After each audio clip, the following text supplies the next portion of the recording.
in a constant state of fear and misery. Do you miss me anymore? And live in a constant state of fear and misery. Do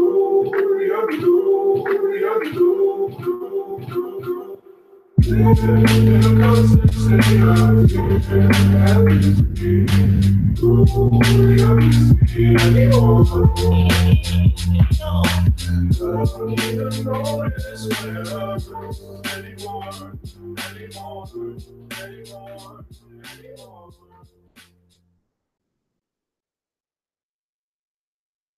Alrighty, hello everybody. Today is Wednesday, March 20th, and we are bringing you Block Digest 166 at block height 568,000. Dead on, even number. Half the time to crank out the block height today. So what's up, everybody? Oh, nothing much, man. It's just the first day of spring, March 20th. But yeah, I guess we're all here together, just barely today with all these technical difficulties on different levels. But yeah, how you guys doing today? Janine, no part. Well, I would first like to point out that you are engaging in hemispherism because in the bottom half of the globe, it is not spring unless you subscribe to the flat Earth theory and think there are no hemispheres. Oh, I forgot about those guys. Yeah, it's They don't matter. They don't even deal with seasons. What season? Oh, don't tell us what season. But how you doing, Adam? Oh, past 2 days I've been learning graph theory, and who would have think math can be so interesting, right? If you're actually trying to apply it to something. It's unbelievable. Oh, yeah, abstract math is definitely a lot more fun than boring math. Yeah, I love it whenever you get to sort of define the parameters and figure out where you're going. Jazz math. You should go poke into set theory a little bit when you're done with that, Nopara. Oh no, I'm actually building some kind of blockchain. While I'm upgrading the blockchain analysis thing, I'm trying to upgrade the blockchain analysis thing and the internal data structures of Wasabi. I will probably fail, but I have to try. So set theory doesn't really apply here. Well, this isn't about accomplishing anything. It's just fucking around with fun math. Sure. Alrighty then. Well, I hope you guys are prepared for a discombobulated shinobi today because I got zero sleep. Alrighty. So right into it. Before we get to the first one, I just wanted to give a quick mention to Bitcoinist, who actually corrected their article on the Lightning Network air quote birthday after I tweeted about that. So props to you guys for actually correcting that when it was brought to your attention. But moving along, again, we got top line paid advertisement from Blockstream for the first story of the day. I mean, you know, I got to earn my paycheck somehow. But Blockstream has just launched the Blockstream Green wallet, which is pretty much a complete rebuild from the ground up of Green Wallet. And I actually think they did a pretty good job. It's a lot more streamlined, and I think with a lot more sensible design choices going in. First off, kind of just looking at the default functionality out of the box, it's pretty much working like most standard wallets these days. It's just connecting to their server and not defaulting to the SPV model that things like the Bitcoin wallet by Shieldbach or Bread Wallet use. So new users aren't immediately going to come in and have to deal with the header sync and all of the shit that honestly, it's not a deal breaker, but really kind of just adds a little bit of annoyance. when it comes to using light wallets, and you have to wait for things to catch up like that. But there is both support to enable that type of SPV functionality, as well as connect to your own trusted node, like the previous version of the wallet had. And as well, there's also an option to disable SPV syncing over data if you have any data restrictions. They've maintained the two-factor authentication model, where you can set things up as a multi-sig with them signing off on the other half based on the two-factor authentication. They support email, SMS, phone calls, and Google Authenticator. And I think this should be obvious, but I'm going to mention it anyway.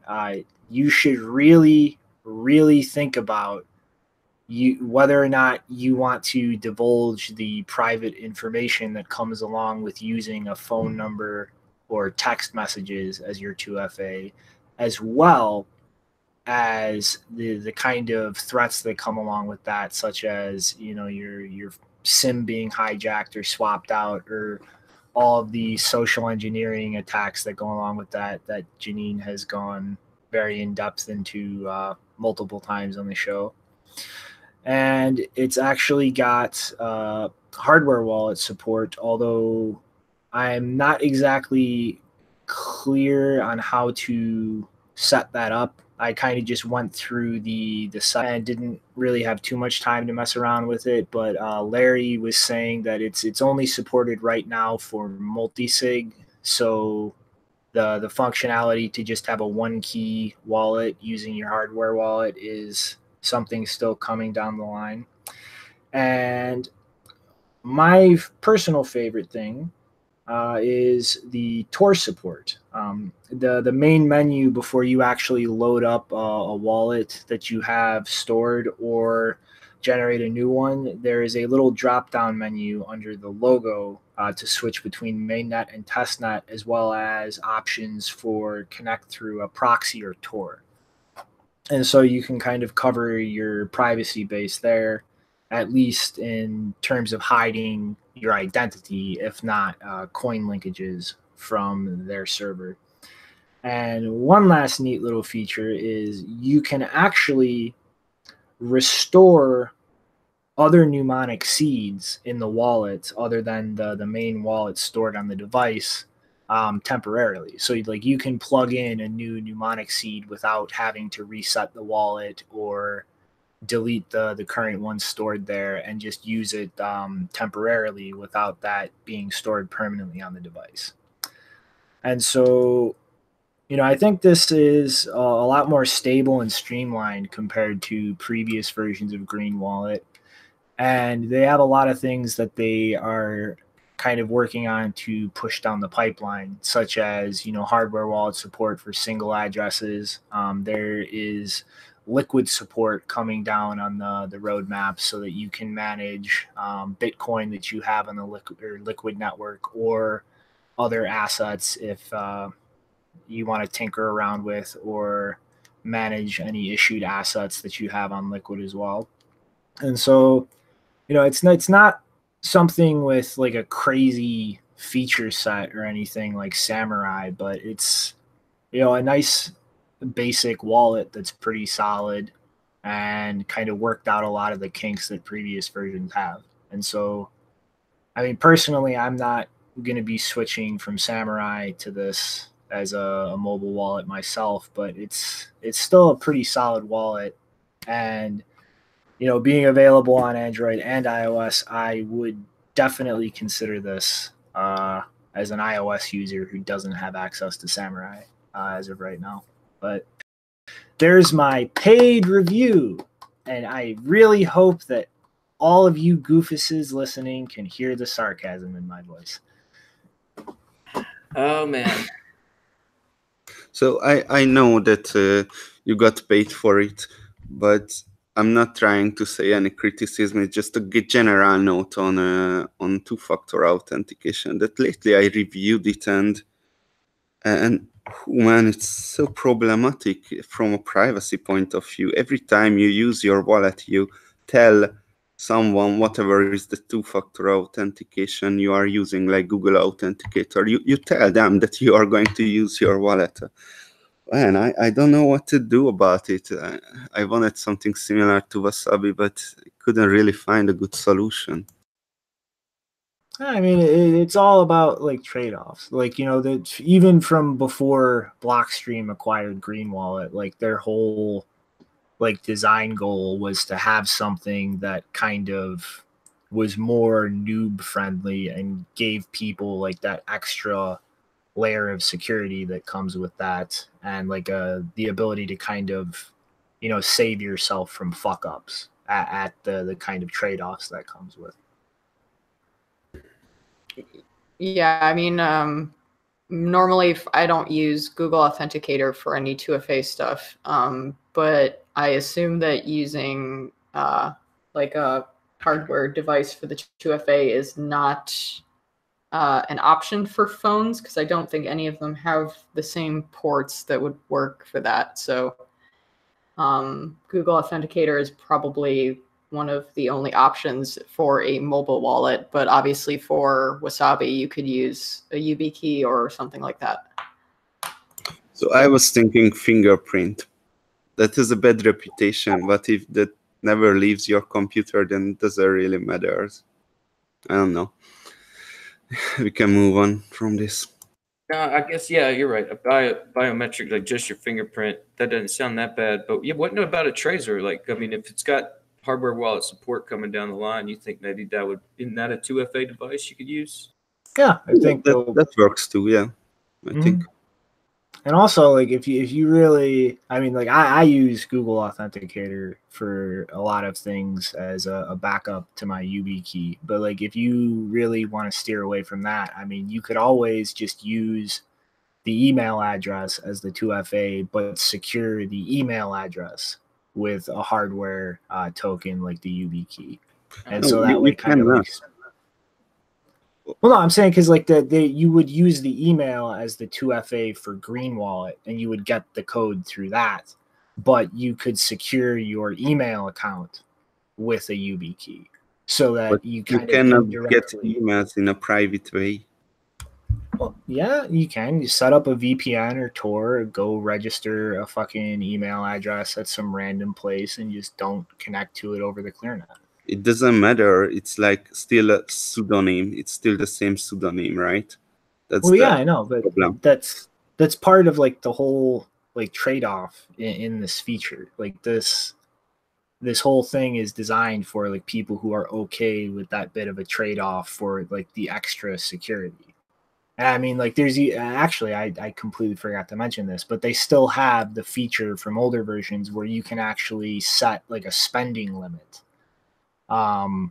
Where you can spend up to a certain amount without the 2FA, and then after that, it will require it. So I mean, it's it's different trade-offs for like whoever wants to make them. These iOS guys that have been yelling about Samourai not being over there, yeah, definitely go for this. I mean, I've been fiddling around with it all morning. Like you're saying, it lacks some of the feature set from Samourai for sure, as far as like paynims and ricochet and a few other things I'm sure I'm leaving out right now. But I mean, it's super clean as far as the UI, and there is like these, like we're saying, there's a way to set it up to where it's it's really pretty set up secure. You get your mnemonic C. Like, I like everything about it. I mean, the model, like we're saying, as far as building out with a trusted node in there, that seems like something that's going to be important going forward in the future. So I guess I don't know any more to pitch in here.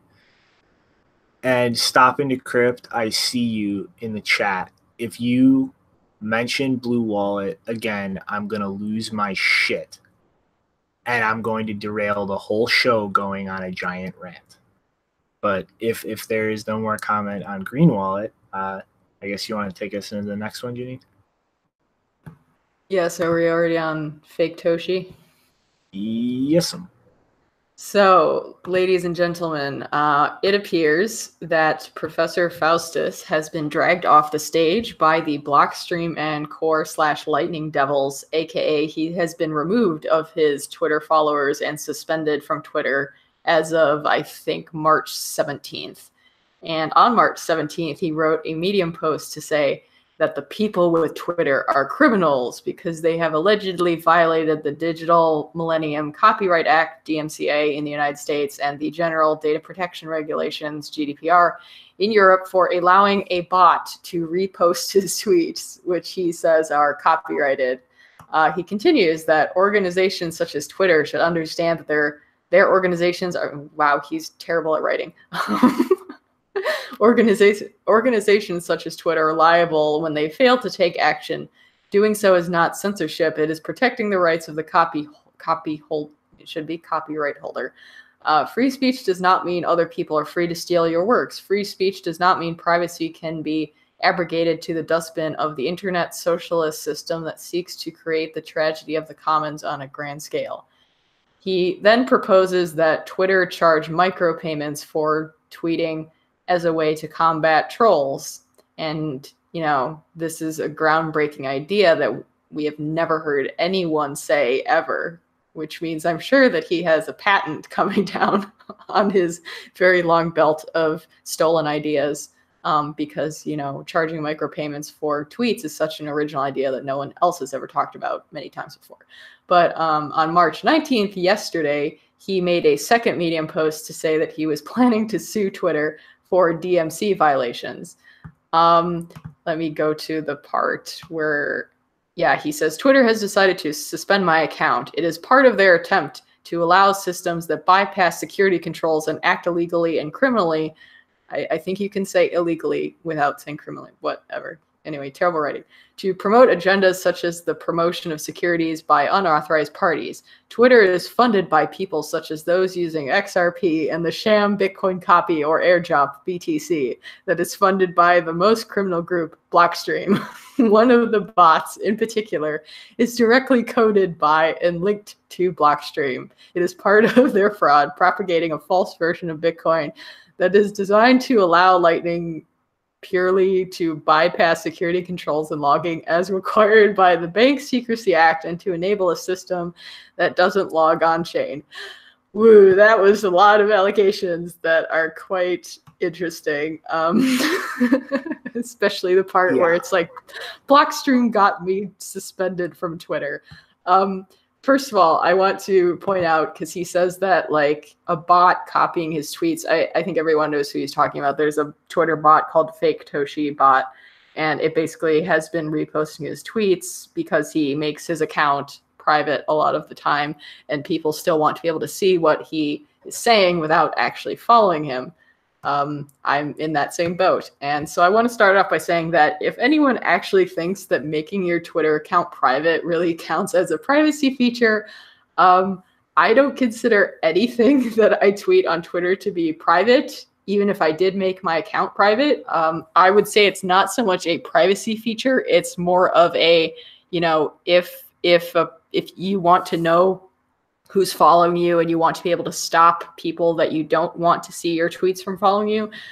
But, you know, when you have thousands or tens of thousands of people following you, it's not like any, I mean, I would have to check the Twitter rules about whether it's even against Twitter's policy for the reposting of content from an account that has made itself private.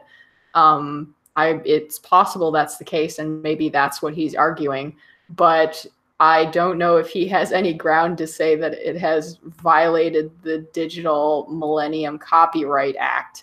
I think he made a Medium post recently where he said, like, I think he actually put a copyright symbol in his name on Twitter, which is very weird, to copyright your own name.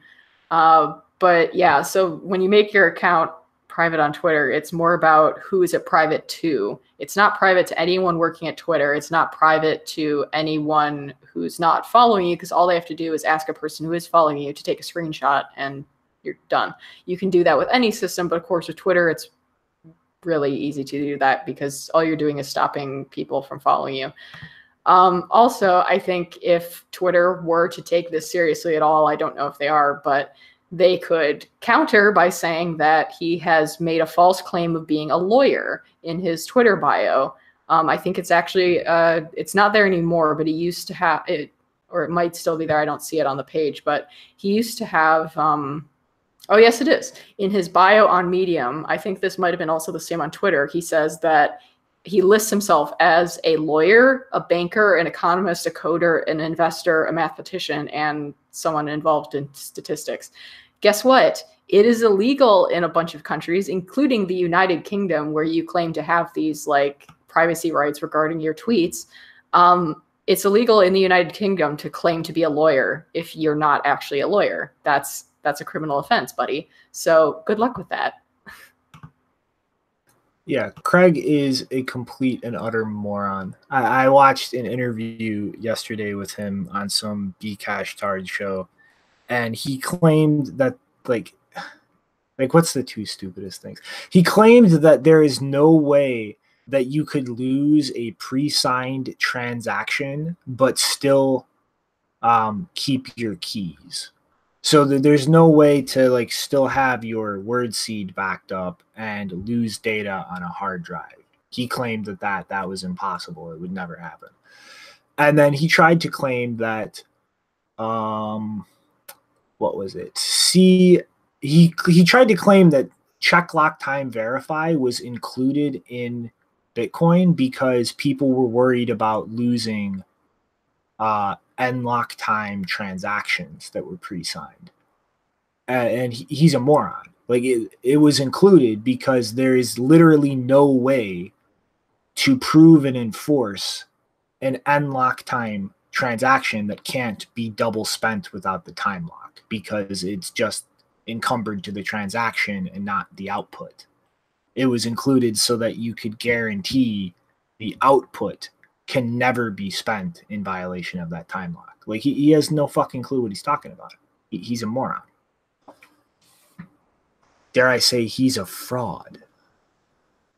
Right. Yeah. It's like, I guess we got to talk about him a little bit because, yeah, it's good to, I don't know, this was just comical to see this all sort of play out over the past couple of days and see him get himself suspended for, it was brought to his attention from Dan Darkpill, right? Like, he tweeted at Jack and at Twitter support, and he did the respond to either Craig Wright is a fraud or isn't a fraud. And I definitely did the is a fraud tweet. And I think the total on that was 1,200 to 4 as far as people tweeting out Craig Wright is a fraud or is not a fraud. And that was saying he was going to sue everybody. I mean, like this permission speech system that sounds so like Satoshi. That's Faketoshi. This guy and Bcash and BSV and this whole sinking ship on these forks. It's it's just like a comedy, a tragedy watching it from a side. So yeah, this is funny. What was that tweet Dan made? Oh, look, there's a drunk Australian man jumping up and down outside my window screaming I'm violating his privacy if I look out the window. Well put, Dan. Yeah, so I just looked it up, and so he doesn't even get the language of, public versus private tweets correctly. Twitter is actually, they call it protected tweets, so it's not even private tweets. So him saying, oh, this is a privacy feature is not really spot on. And so I just looked it up in Twitter's policy, and it says when you sign up for Twitter, your tweets are public by default. If you protect your tweets, you'll receive a request when new people want to follow you, which you can approve or deny. Accounts that have been following you before you protected your tweets will still be able to view and interact with your protected tweets unless you block them. And they also say protected tweets only visible to your Twitter followers. Please keep in mind your followers may still capture images of your tweets and share them.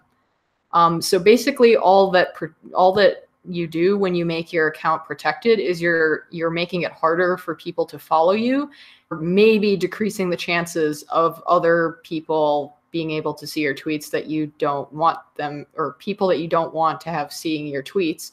But really the protected account feature, the main benefit is actually so that your tweets don't show up in search engines. So this is not really a privacy feature, and he can't really claim that that's violation of Twitter's privacy policy because they say in their policy that they may be reposted. Yeah, that seems like if you start blocking everybody like that, it just gives people an incentive to start screenshotting all your tweets, and then it just makes it harder to do any of that. It's supposed to be a public space. Mm-hmm. Alrighty. There's my brain going So, blank. which wallet is jumping out of the public space, man? We got some new features coming into Samourai. What's going on there? Wait, is that next? Okay, yes, that is. Go, no para. Go. Okay, so Samourai added Tor support. Well, they already had Tor support. It just they had it in a different way, and I think this way of adding Tor support, what they did now is just such a huge step, because now it's really just one click and you don't have to download another application. I actually started writing an article about it, but it just got boring because I started to go into the code and I thought no one would read it. But there were a few things I'd like to read it from. First, I just said a few things about the significance of this Tor support, what Samourai added. Firstly, Samourai already had a Tor support through an external Torifier called Orbot. What's the difference now? Now Samourai ships with a built-in Tor daemon, which is not only more convenient for users, but it also enables them more configurability in the future when some of their features will require to use multiple Tor streams and stuff. I'm thinking about here of their Whirlpool protocol actually, which I'm actually curious about is that they as I just looked into the code briefly, and they were using WebSockets for notifications, which I think the Tor library that they took is not supporting. At least for me, that was the case, that I wanted to use WebSockets so much because that would make the rounds faster, much faster. But I couldn't, and I didn't have the time to implement the WebSockets over Tor. So anyway, that's just my question there. What's going to happen there?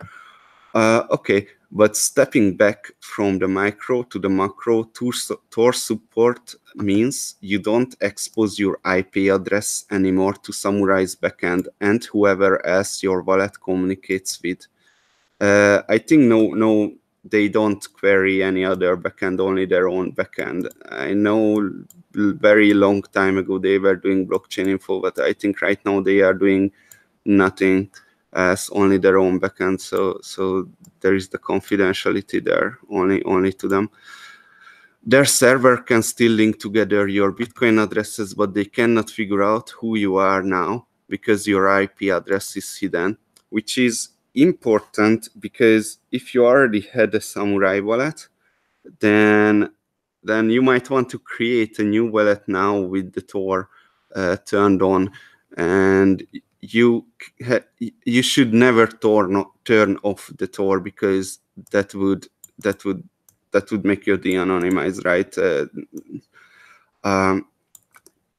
Then I went ahead and tried it out. I downloaded the software on my girlfriend's phone, and so it will be a new phone. And right away, when you create a Bitcoin wallet, you can click to enable Tor, and that's great. That's a good way to do it. I was playing around a little bit with it. What happens if I turn off Tor or I turn on Tor? It turns out when I turn off Tor, then they don't shut down the Tor service, but rather they just start using the ClearNet instead. But when you turn on, they right away able to, without any kind of Tor circuit building and everything, you just right away able to connect to their backend over Tor, which is great. When they shut down, when I shut down Samourai wallet, then Tor is shut down also. I don't know if it's an Android thing or they want it this way. I know in Wasabi a lot of people were complaining that I don't shut down Tor. But anyway, this is the difference I noticed. Then I went further and was looking at the source code because so they are working in Java and Bisq is in Java too, and Bisq is another thing that ships with Tor like Samourai, and they are both in Java. And I was when I was building my Tor stuff, I was actually talking with the developer of the library that Bisq is using and things like that, but it turned out Samourai is not using the same library, so I kind of lost interest until I mean, the last thing I figured out that I wanted to check if they do everything over Tor. They probably do. I don't think they would. Why wouldn't they? The last thing I figured out is that they took an old library and they forked it, and then they copy pasted the code into their own code, which may sound interesting for some people who say copy paste programming is not good, but actually this is the right way to do Bitcoin wallet software, and I prefer to do the copy paste too, because right, if you have external libraries, external dependencies, that's a security risk. So yeah, we are in Bitcoin wallets, we are doing quite a lot of copy pasting entire libraries, which is strange, but this is how it's secure, right? Yeah, the other thing, of course, they added the Tor dependency, but that you cannot really do anything with that in Wasabi. We tried to rewrite Tor in C# and that didn't work out well. That was a stupid idea. So we have to live with the Tor dependency. I don't think the Tor developers would do anything crazy, or maybe they couldn't. Yeah, because to the network, nothing except privacy information. But that's why you are using Tor, right? To protect your privacy. So okay, this is what I figured out. I think this is an awesome way how they did it. It works, and yeah, it's great. I love it. I love it. I turned on Tor. Yeah, create a new wallet to benefit from this. All right, that was it. What do you think, guys? I think like I've been waiting for this for a while, and I'm like, things like this. I like to see shit like this pulled into the actual like program that's using it, just because like there's always things that can go wrong when you're depending on connecting to like a separate client for something like Tor. Like something can go wrong in one program or the other, like the connection can hiccup. Like there's not like a guarantee that they're working in lockstep, where like when you pull it into the actual code base, like that's like, okay, if something fucks up, it's fucking up in the whole app. Like you're not going to have Tor go down and like Samourai continue to function. You know what I mean? And it's like I just like, this is an awesome step to just bake this into the wallet as a default, instead of like requiring going and getting another app, like opening yourself up to those security risks of somebody modifying something in that beyond your control, and then having like the extra complications with things interacting with each other. Yeah, I mean, we are very sensitive on how the apps are using our battery, right, on mobile phones, and that's why I didn't even turn on the Tor on the old one, with the Orbot one, on the old Samourai. But with this, I kind of feel like it's when Samourai is on, then Tor is on too, and that works together. But for an external app to run and things like that, I didn't really like the idea. I don't know. It was just so inconvenient before, but now it's just great. Yeah, man. I mean, I just connected my Samurai to Tor while you were doing the show, man. This first time, it's been interesting. I've been sitting here watching. I've been looking at the Samurai wallet for a while now, seeing that onion up there, just waiting for the support. So it's awesome to see. It's working. Everything's good, and we got now 2 wallets that support Tor, and both of the support came like basically side by side. So yeah, it's awesome to see that these privacy enhancing features are just continue to come down the line. All righty, any more? Move along. Let's go, man. Where we headed next? Alrighty. So there was a vulnerability in Zcash discovered. And I just want to be clear up front here, like this is not something that would actually enable any kind of inflation. Like this is a wallet side issue.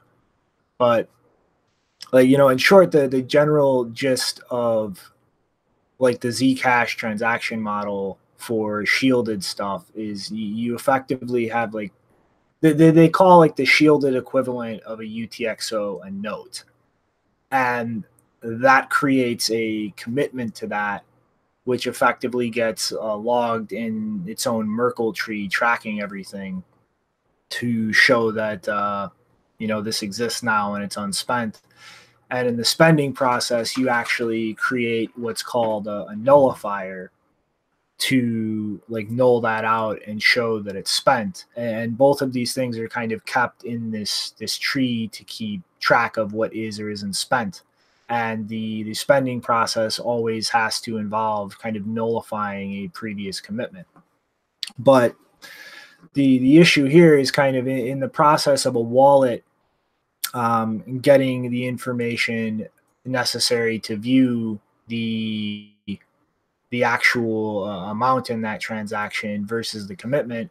There was an issue where the wallet would not cross-check things to ensure that the ciphertext that it's getting to view the amount and update the wallet balance versus the amount that the commitment is committing to.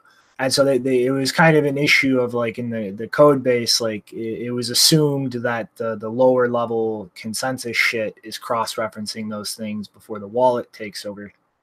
And so the wallet didn't check this. And this kind of opened up the potential for, it's kind of similar to the issue with Monero not too long ago, where a miner could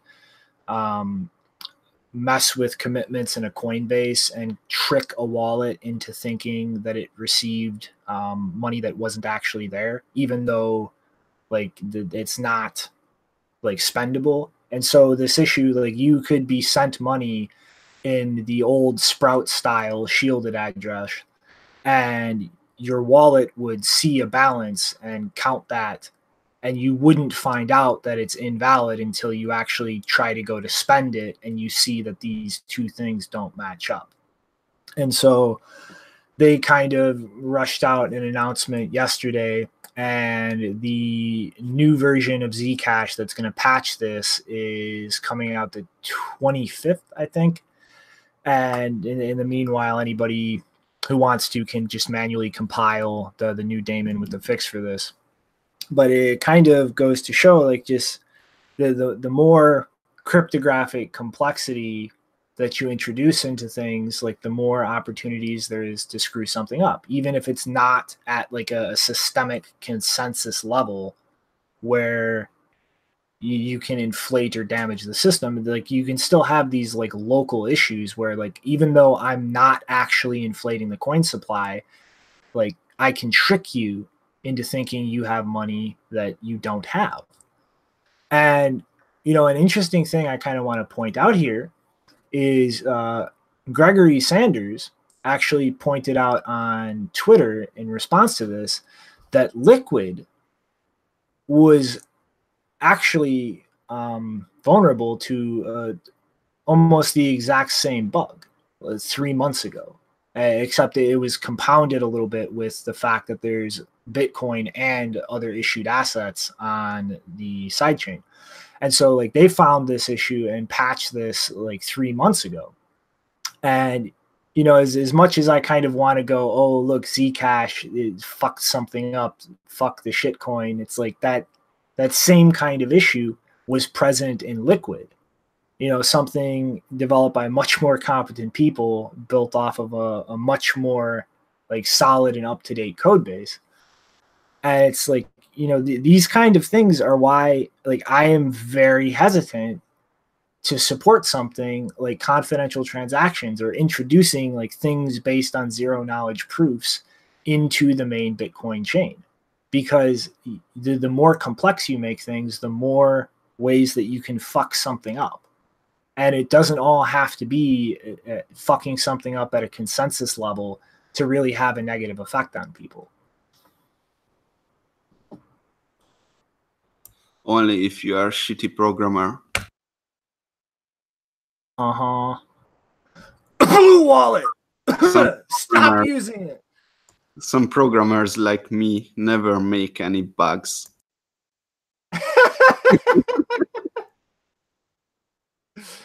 Really?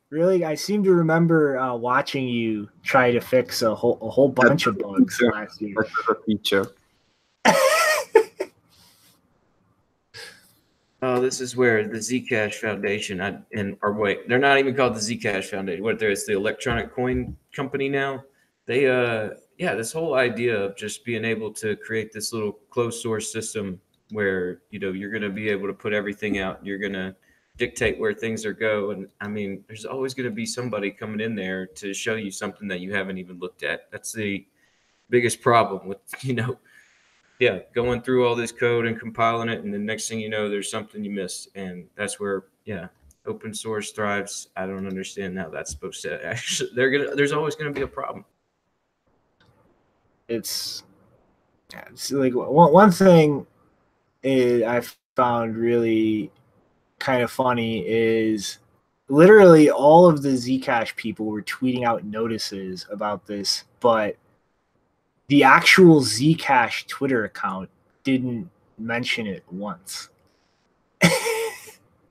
Oh man, they're in full-blown marketing mode. I mean, like, why the change from Zcash to electronic coin? Like, you know, they're in cahoots with Coinbase, and you know, it's like, what exactly are they doing with privacy? I don't even know. I think they're pivoting quietly, some sort of way. But I don't know. If any input, no par, Janine? Not really. All right.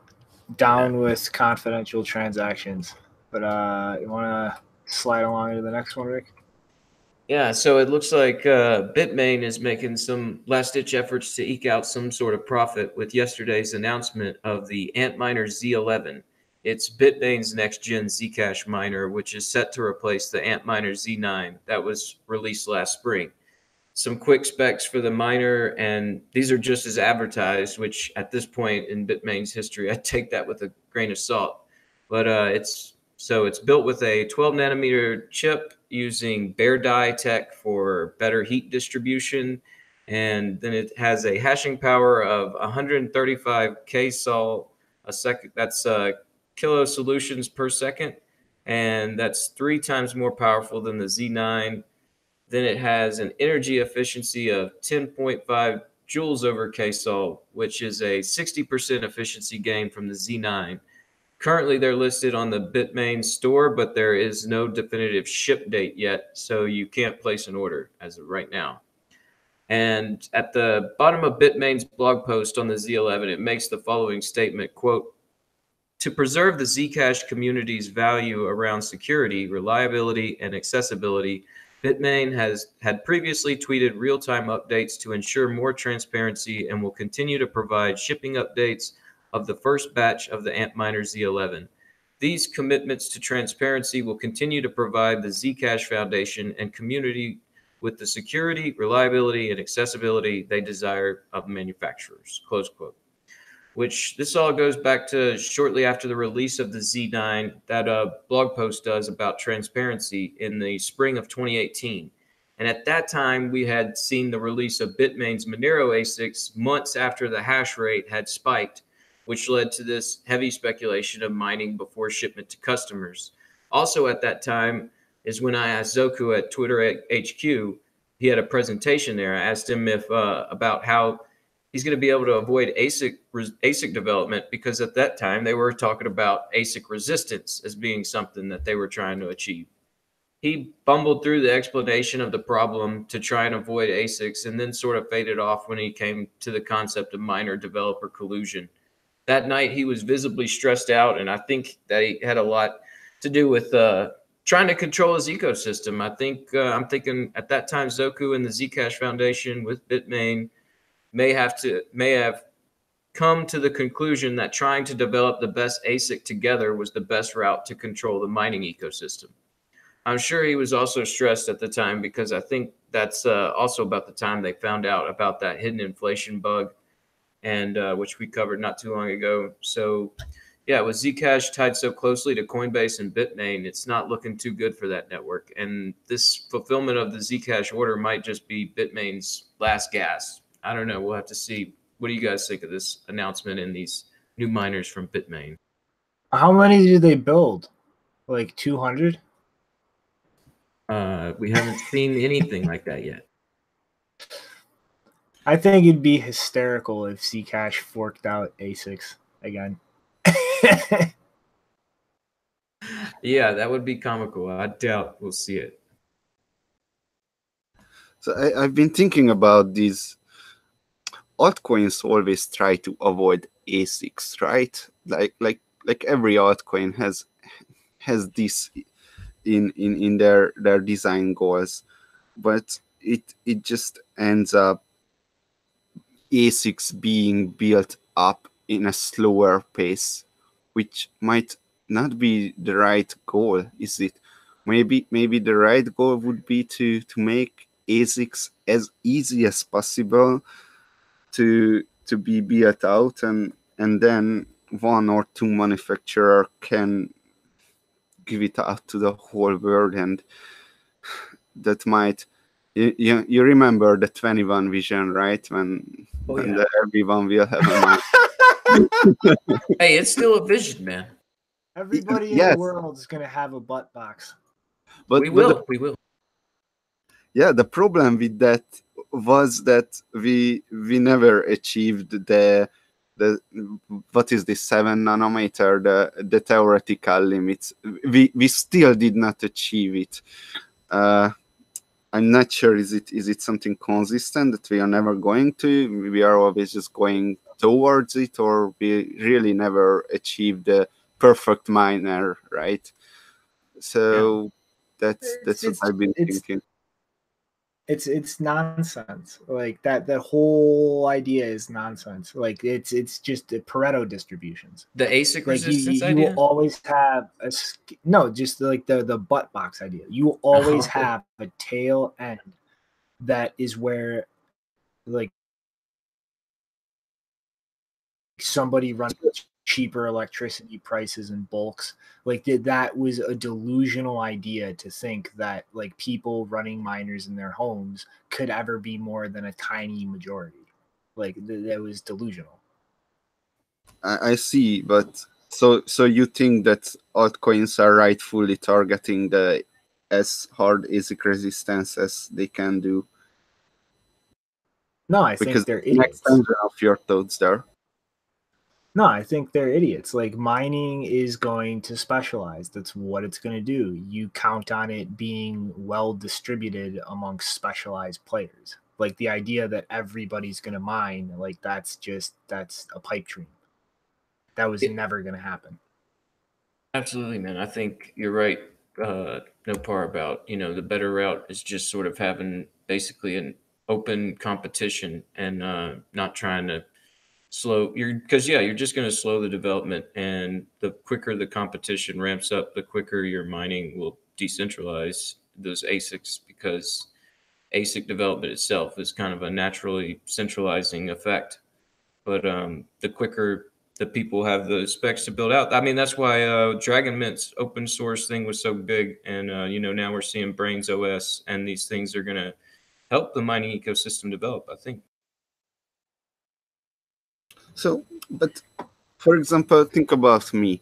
I don't buy a miner because I know it's going to be outdated by next year, right? But if I would know that this miner is gonna work forever, then I would buy it even if it doesn't make me any money. I just plug it in just to have the ecosystem because yeah.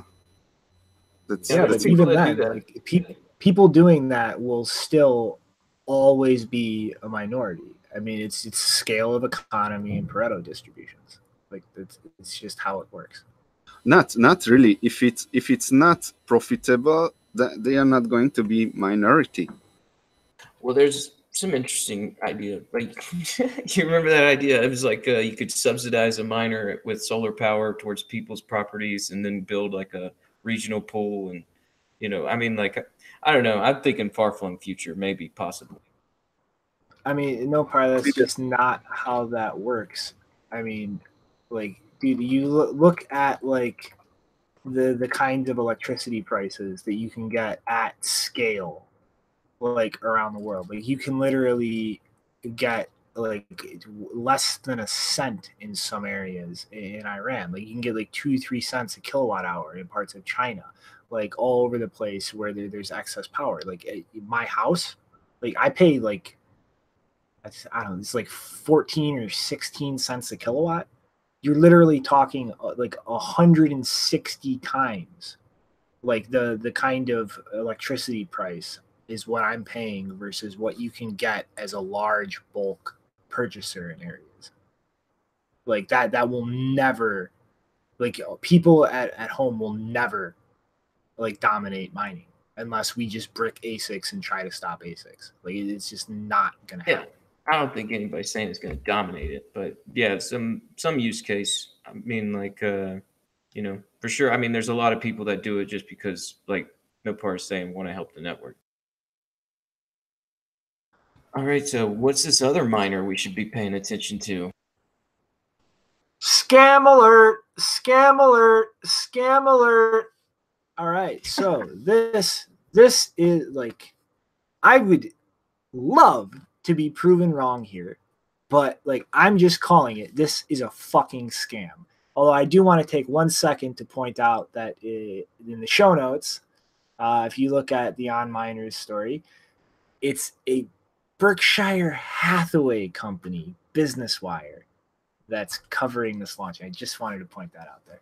But this company, On Miners, is making the most insane claims I have ever seen made by a mining company. They're claiming to have an endothermic miner. And like, for those who don't know, endothermic means it's literally taking in heat and converting that to power. Like, it's converting external heat, it's absorbing it and turning into power. There are two ways that you can do something like that. You can do it through a chemical reaction, which requires a fuel source. Like, once all of the materials undergoing this chemical reaction are spent, you need to replace them because you can't continue the same chemical reaction. That's not possible. Like, with something like this, that the cost of that would be retarded. The other way that you can do this is temperature differential. So kind of like how a lot of heating and cooling systems work. But the issue with that here is that you need to maintain a big temperature differential along something. Like, you need to have like a coil or something where it's getting very hot at one end, but bleeding off the heat at the other end so that it doesn't even out the temperature, because that temperature differential is what creates a current and allows you to actually gain electricity out of that. Okay, so that's a potential way you could do this. But here's the thing. The smallest of the units that they're selling is about the size of an Antminer S2. Now, I don't know how many of you have ever seen one or were mining back then, but it's about the size. It pretty much take like a normal sized computer tower and make it a little wider and flip it on its side. And it was about that big. Okay. Now it looks to be about that size. And it's claiming to be multi ASIC. It's claiming on Bitcoin a 140 terahash a second hash rate. That's literally as much hash rate as 10 S9s. It's also at the same time in this device claiming to have 38 gigahashes a second for Litecoin, 5 gigahashes a second for Ethereum, 230 kilohashes for Monero, 1.3 terahashes for Dash, and 1.1 megahashes for Zcash. So they've somehow smashed all of these ASICs for all these different things into something the size of a computer tower or a little bigger. And they're charging $4,500 for it. And here's the real horseshit. They're claiming that the power consumption is 600 watts. My desktop takes 600 watts. Literally, it took a 650 watt power supply to power my S1s, like each one, back when I actually was still operating them. 600 watts to power the equivalent of 10 S9s. I call bullshit that you can pack all of this shit into that device, draw that much power at the wall, and actually generate the difference through an endothermic system. Horseshit. Like, this is the most blatant bullshit mining scam I've ever seen. And if I get proven wrong, like, holy shit, you have just done something amazing. Because I'm looking at this and I'm seeing nothing but bullshit. I worked at a company, and at that company, I was building a software, but let's call it a box now. I'm not talking specifics. So I told them I can build this box in half a year, and it's going to be great, and other people will be able to build on top of that. Or I can hack together this box in 2 weeks, and it's not going to work properly, but at least there will be something to show for. So what do you think they choose? The 2 weeks, and next day I saw in the fucking news that the box is going to revolutionize this and that. So by extension, I think that's what's happening here. Did you just try to pass off the plot of Silicon Valley as your own life, Nopara? No, this really happened with a software, but I don't want to name people now. Yeah, be wary of the revolutionary stuff, especially when it comes from the mining ecosystem where, you know, there's lots of people taking risk and, you know, yeah, money flying around. And yeah, just always be careful when it comes to mining hardware and the stats being displayed and what you're being ordered. And everybody should be precautious, and they've always have been. So, you know, now I guess we're just starting to see, I don't know, we're starting to see an uptick in everything that has to do with the space now, as far as seems like. But, you know, last word is, like, absolutely do not buy this. If you hear anybody talking about buying this, slap them in the face and explain to them this is a scam. But on that note, Janine, what is developing in Switzerland? Woohoo! Woohoo! Sorry. Yeah, so before I get into the details of the story, which is a lot of, like, most of the we accept Bitcoin type stories, it's not actually as exciting as it sounds, but some background, probably none of you except for maybe either of these retailers, but Digitech and Galaxis are actually part of the same joint stock company, which is Digitech Galaxis AG, and that's mostly owned by Migros, which is the largest retail company in Switzerland. They're mostly known for their supermarket chain, which is really popular, but it covers a lot of product categories besides just food and kitchen supplies. And I think their sales is like 30 billion per year or something. And you may be wondering, why isn't Amazon the top retail in Switzerland? Because, Amazon is the big story whenever, these we accept Bitcoin stories are coming out. That's usually about Amazon. And so you may be wondering, well, why isn't Amazon the biggest retailer? Well, Amazon is available in Switzerland, but because of Switzerland's import tax policies, many people are discouraged from ordering things on Amazon. There's even Swiss residents who set up mailboxes just over the border in Germany purely for the purpose of accepting Amazon deliveries to avoid the import tax. So Amazon in Switzerland is actually the third or fourth largest online retailer, in contrast to Germany, where it's the top one, I believe. So, of course, sorry, am I glitchy? A little bit, but we can hear you. Yeah, it's fine. Okay, so according to a German language news site called Watson, Digitech, and oh god, I'm gonna get glitchy now because I'm getting messages. Digitech and Galaxis have partnered with Coinify, which I think we've talked about before, as a payment processor. I don't remember if we like them or not, but to allow online retail customers to pay with cryptocurrencies, they partnered with them. So again, it's not a story of we are actually accepting cryptocurrencies. It's, we're going to accept converted cryptocurrency into fiat through this payment processor. But apparently they will be accepting, quote, accepting Bitcoin, Bitcoin Cash, Bitcoin SV, actually, Ethereum, Ripple, Binance Coin, Litecoin, Tron, OmiseGo, and Neo, which is a weird list. For Bitcoin and altcoins, regardless, they will use an exchange rate that's based on the last 15 minutes. And according to them, they will have a minimum payment requirement of 200 francs, which I can tell you from experience, it is not that hard to spend 200 francs in Switzerland. You could probably buy maybe a few shirts with that. I've seen shirts that are actually $200. But apparently you can buy all 2.7 million products product items that they have available.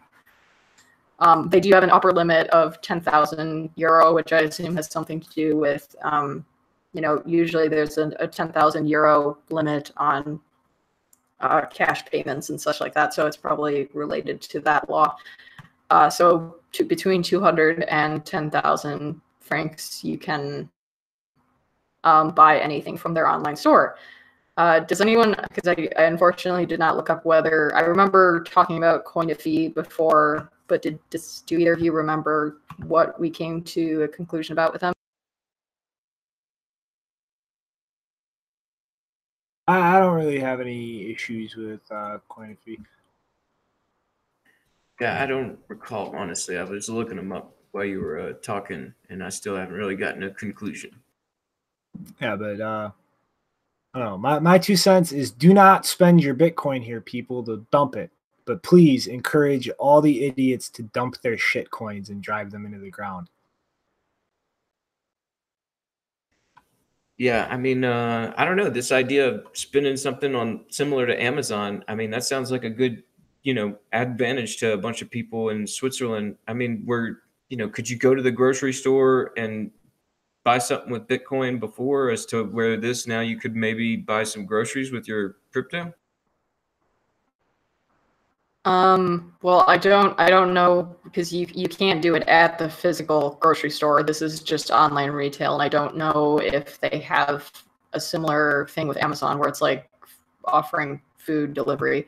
Also, the disappointing thing in the interview with someone from Digitech, they said that they would not be accepting anonymous cryptocurrencies because that scares us off. So they won't be doing that. But yeah, it's only through their online retail store, not the physical stores. All right. Yeah, I've been looking at payment processors here for different reasons, and yeah, it's just like it seems like they've all kind of got their list of supported cryptocurrencies with Bitcoin just thrown into a myriad. It's very rare to see some of these guys. Like I think I found one that only deals in just Bitcoin, and I'm still not 100%, and that's the actual way it goes. There's any more comment I could take us into this IBM nut stuff? I mean, I would just reiterate, like, it's interesting that the largest retail in Switzerland has partnered to accept cryptocurrencies, but again, like the stories where they're not actually accepting it, they're just having it converted is not really that interesting to me. I mean, they're not really taking any risk. I think in the interview with someone from Digitech, he also said that they wanted to appeal to the young tech-savvy crowd, which, I mean, I guess if you're offering a way for them to use their cryptocurrencies, that it's good for them on their side. But I'm more interested in businesses that are actually willing to accept cryptocurrencies and not convert them, because, I mean, presumably that's like you're selling your cryptocurrencies if they're automatically converting it, and so that has a different in some countries that will have a different effect in terms of the tax classification than if you're actually buying goods and services directly. I don't know if they distinguish between payments that are automatically converted to fiat or ones that are directly made with cryptocurrency, but either way, I'm not as enthusiastic about those types of stories. Yeah, I think like Shinobi was saying there, it's just gonna help drive the price down, and that's not a good thing. But let's go into something else that's not too exciting, but just kind of just a big puff piece, I guess. So IBM has been in the news a good bit lately as it relates to our space. Just last week on episode 164, we talked about IBM building out a custodial solution for digital assets, which sounded like there is something they could do on that front, but it's still just an announcement, and there's not many details tied to it. And then there's a good audio bite of Jimmy Song I've seen being passed around on Twitter, where he's debating at South by Southwest with an IBM engineer from Hyperledger, Chris Ferris. Jimmy ran circles around the people on stage, talking about how the system is either decentralized or not, which if it's not, then it's a permissioned blockchain. And if it's by definition centralized without any real economic efficiency. Anyway, now it looks like IBM is trying to push themselves as far out into Stupidville as they can with the most recent announcement. On Monday, IBM announced their new blockchain network, WorldWire, that uses the Stellar protocol to connect 72 countries, 47 currencies, and 44 banking endpoints with 1,081 currency trading pairs. Oof. Yeah, it's a lot of hype to this clear and settle cross-border payments in seconds, not days. That's the whole plan. Mary Wyke, general manager of IBM Blockchain, says, quote, "We've created a new type of payment network designed to accelerate remittances and transform cross-border payments to facilitate the movement of money in countries that need it most by creating a network where financial institutions support multiple digital assets. We expect to spur innovation and improve financial inclusion worldwide." Close quote. I'm seeing some conflicting reports that say currently WorldWire only supports settlement using Stellar Lumens, and another saying it's this token produced from Stronghold out of San Francisco. Either way, that doesn't sound like it really supports financial inclusion, nor is it a newly gained efficiency in the payments network. There is nothing innovative about another permission system that is actually more costly and inefficient than current solutions. This sounds like it's more about just driving volume into these tokens they've aligned themselves with in the space. They are able to do this with their new relationship to 6 different international banks that have signed a letter of intent to issue stablecoins or tokens backed by fiat. Of those 6 banks, only 3 have been identified: the Philippines-based RCBC, the South Korean Bank Busan, and Brazil's Banco Bradesco. It sounds like the other 3 banks, are awaiting regulatory approval before they make an announcement, and IBM is also awaiting verbal response from U.S. regulators before adding an endpoint here in the U.S. So I'm thinking this is all just more fodder for this next blockchain frenzy. But what do you guys think? I think that this obsession with putting stable coins on all these shitcoin networks is just absolutely like retarded. Like all it is just a promissory note. Like if you're not going to put it on something actually scalable, resilient, like, you know, decentralized, what's the fucking point? Like move it into something like liquid. Like there's like, even if you're not going to literally put it on liquid, there's the elements code base that you can create your own chain for. Like there are way better ways than putting it on some unscalable piece of shit like Stellar. And it's complete and utter nonsense. Like this, you know, like IBM is just going down the fucking stupid hole, like you said. Like it's just trying anything they can to get buzz and investment when they really seem like they have no clue what the fuck they're doing. You guys heard about Richard Gendar Brown? No. He was the CTO of IBM.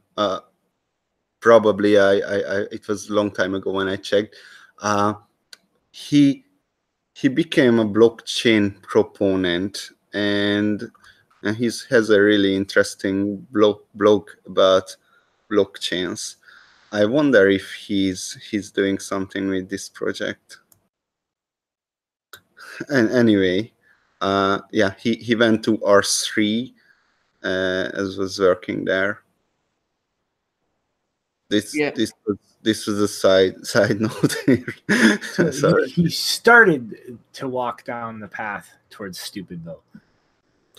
Well, there is something he just wrote an article, and well, be in no doubt, blockchain for enterprise is real and it is here to stay. But if you are doing it on Ethereum, you are doing it wrong. So at least you would agree with his position on the second part. Yeah, I'm guessing he's a Tron guy or something, or an EOS fan. Yeah, but I mean, there's two things you want out of these systems. You want scalability and sustainability, and you want to remove control. And like if you don't have scalability and the ability to sustain it, and you're not removing control in some way, then what the hell do you need a blockchain for? Like you there's no efficiency there. Like it just in and of itself, it's a means to remove or weaken control over things. And so if that's not your ultimate goal, then all you're doing is building a Rube Goldberg machine. Yeah, man, I think IBM and all these major players, these traditional guys, like a lot of them kind of, they get fleeced. I mean, it's still pretty much just a board of guys that have been playing these old institutional games in the way that things have been played for a long time, and they get somebody in that office that tells them, hey, you know what, the future's in stellar lumens, and they buy it. And then we got a big, player in the marketplace from traditional sectors that's just like buying the wrong, he's just buying the wrong chain, doesn't understand what's going on. Yes, since we are on topic, I just want to point out that Keybase was a bad solution because they just added a new function that's called wallet, and that's doing Stellar Lumen. Yeah, Stellar is like in that What Bitcoin Did interview with the guy that created Stellar, and like because he was involved in Gox, they were saying like, they had raised a lot of money, and that was all mainly for marketing to try and drive adoption for the chain. And it sounds like they've just been passing it out. So, maybe we should move along because we do have a few more things. And this is kind of just goes right into this whole stablecoin discussion.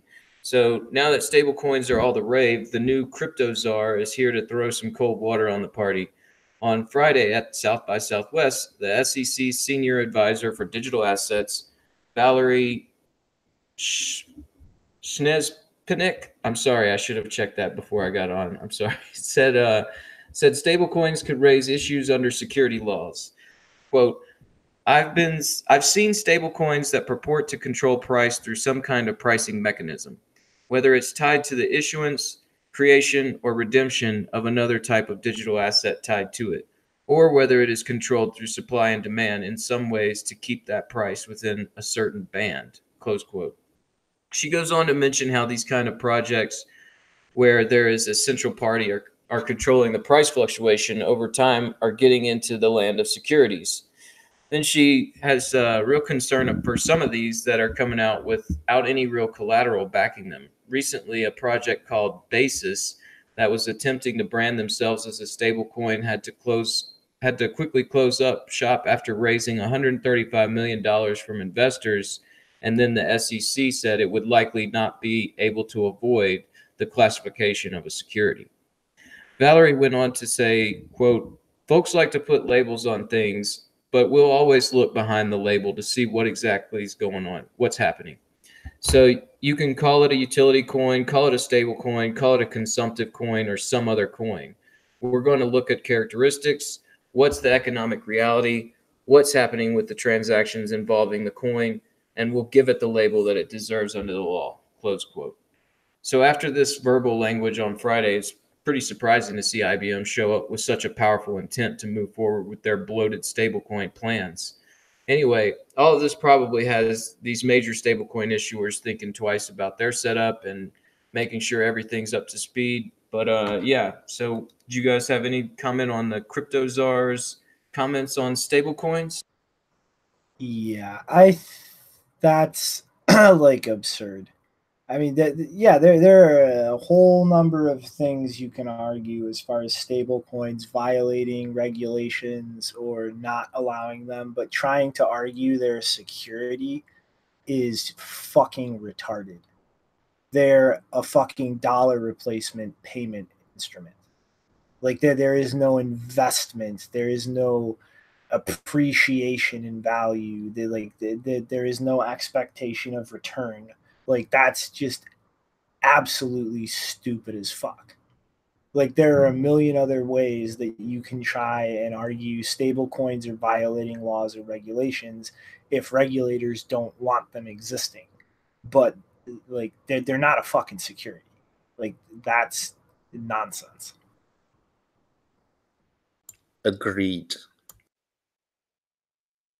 Yeah, I think you guys are right. I mean, they say they're looking into it. I'm sure there's, there's always somebody out there trying to claim something and scam someone.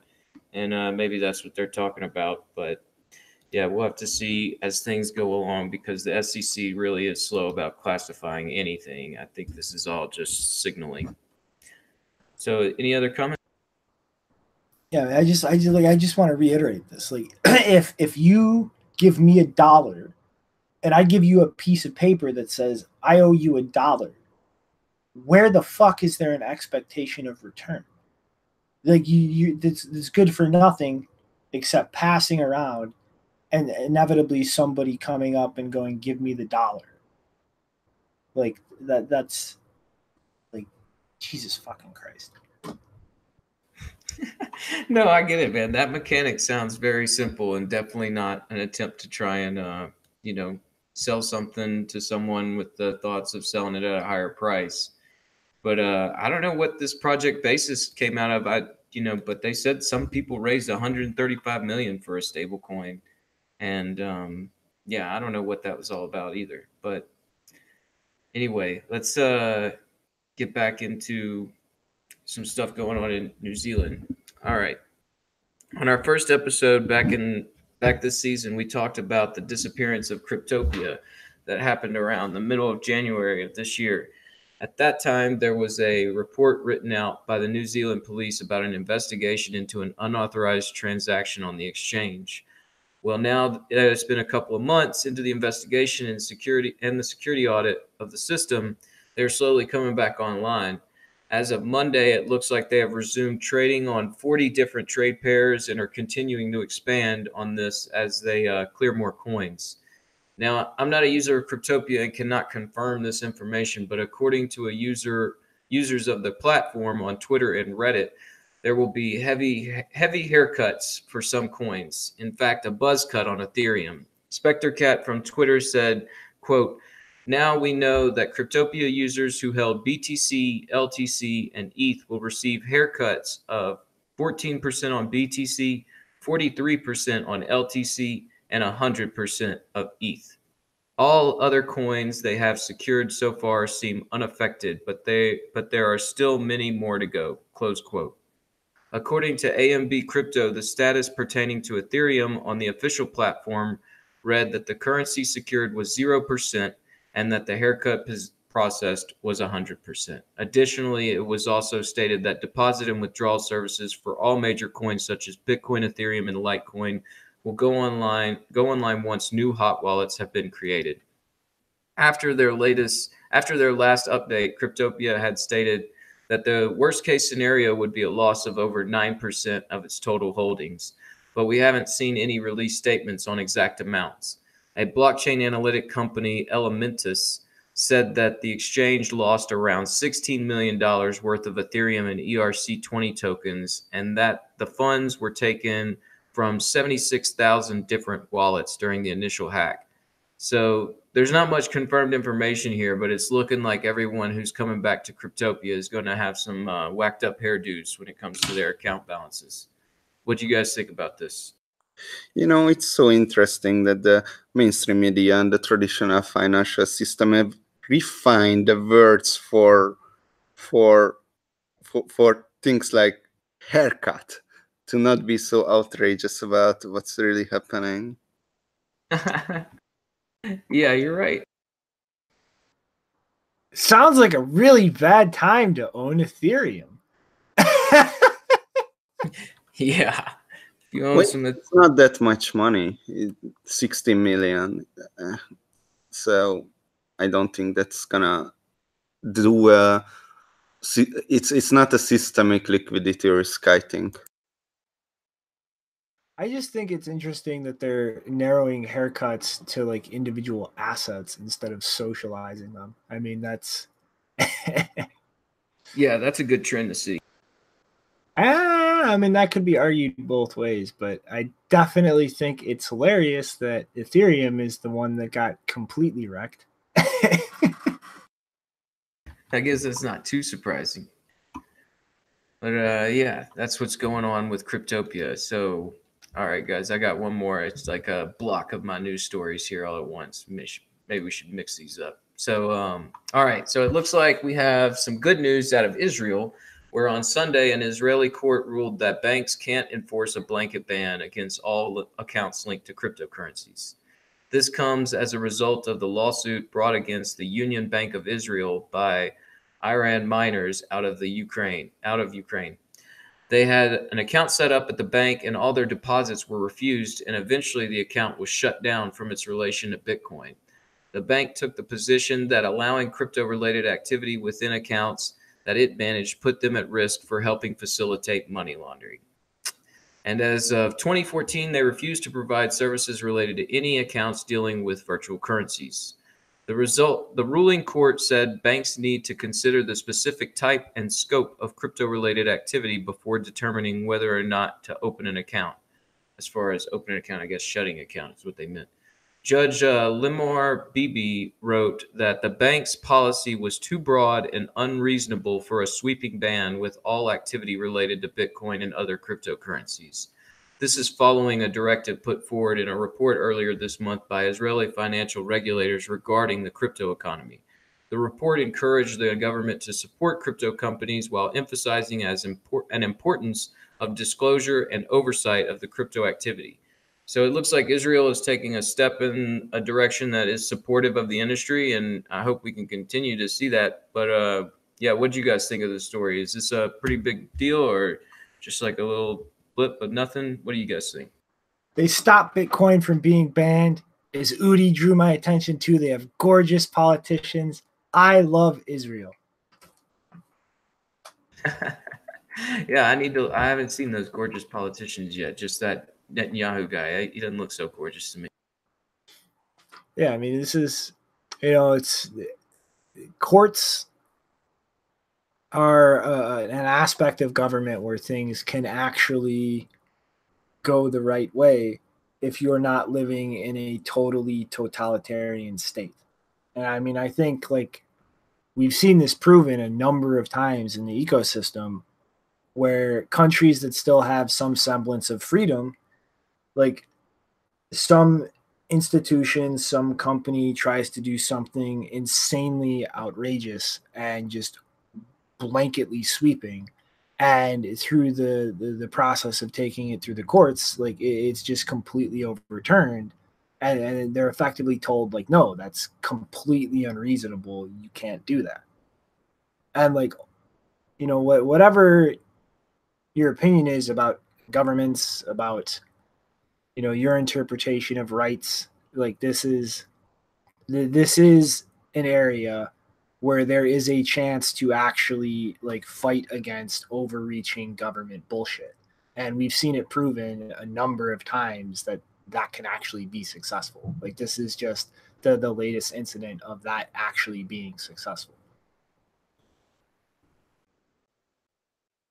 Yeah, we've definitely seen these different jurisdictions pick different sides, and those that are at least a little bit, you know, in the know or enlightened about the subject matter will understand that, you know, yeah, this blanket ban attempt is something you really can't do, and it's just going to hurt your economy. So, better to take this reasoned approach. So, what is going on with this Citibank story, man? No more input on Israel. No part you need. Nope. Come on, start an argument about governments or something, like, for fuck's sake. Yeah, it's hard because you cannot really.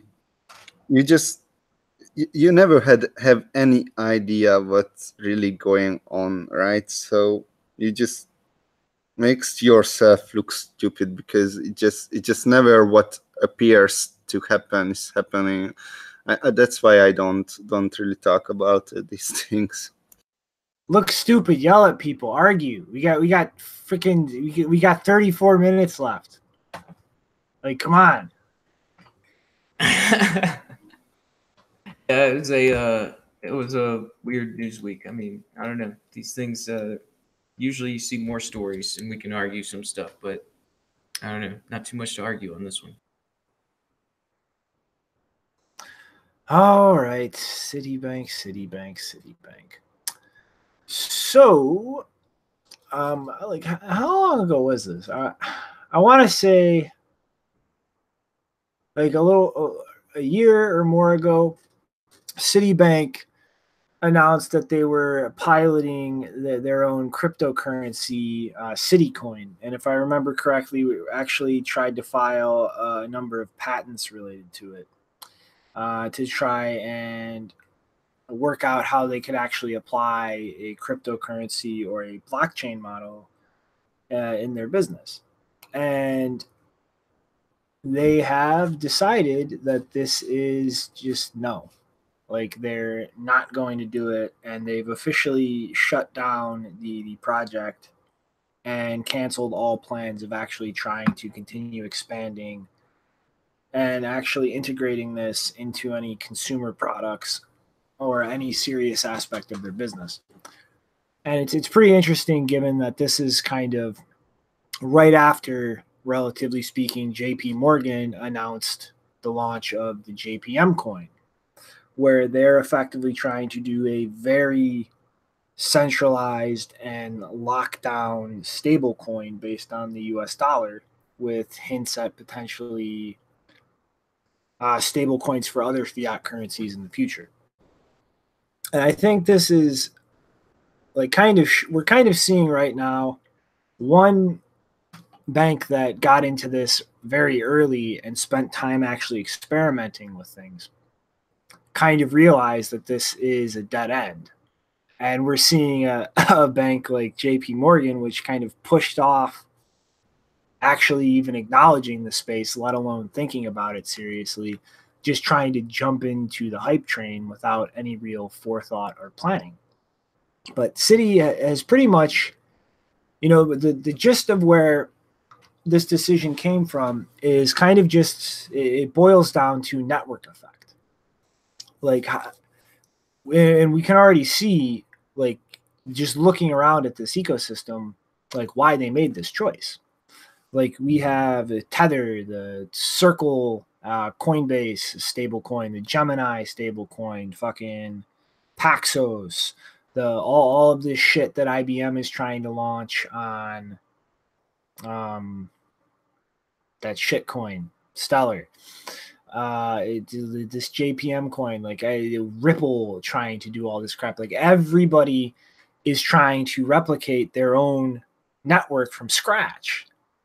And they have to grow that network effect. It actually has to expand, create more nodes in the network, more people actually utilizing it. Otherwise, it's effectively useless.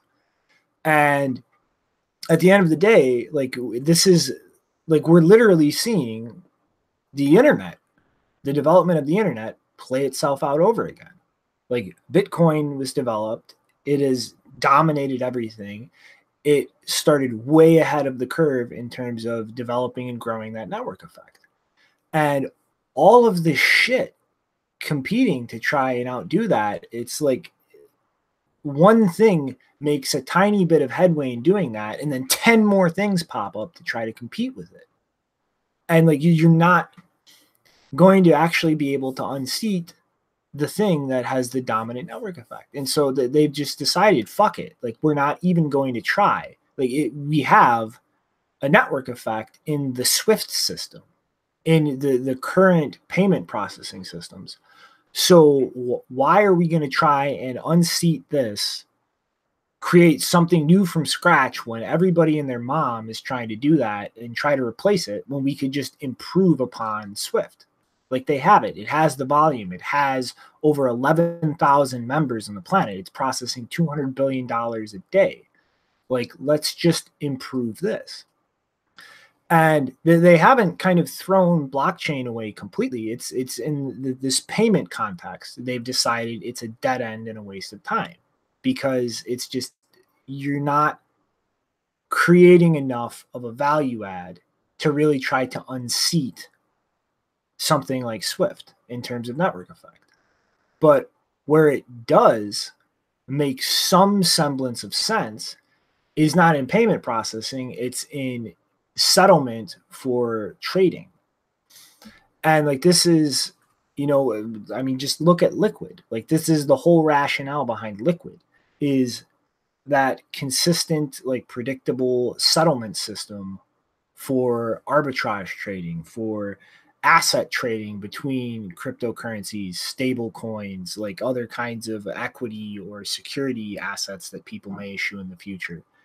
And like that is something that there is a big enough value add to start to try to unseat like the incumbents that already have that established network effect, because they're just crazy inefficiencies and frictions and middlemen in all of these other systems. I mean, like Bruce Fenton, it like points out every time he gets a chance. Like there's literally one company in the United States that actually has custody of all the securities. Like it's literally this central thing with layers of different companies on top of that are tracking what individual people own, boiling down to this company. It's just all of these middlemen and layers of bullshit and red tape you have to go through to actually accomplish anything. And in that context, like a blockchain actually does like create value. It creates an efficiency that can start trying to fight uphill in the way that Bitcoin does and has very successfully, in my opinion, against like the pre-established network effects. And so like it's like this, I think, is like it's all just about trajectories and where you are on that trajectory. And I think inevitably, like all of these banks attempting to blockchain payments, like they're going to wind up here. Like Citibank is just ahead of the curve because they were one of the first people to start down that curve.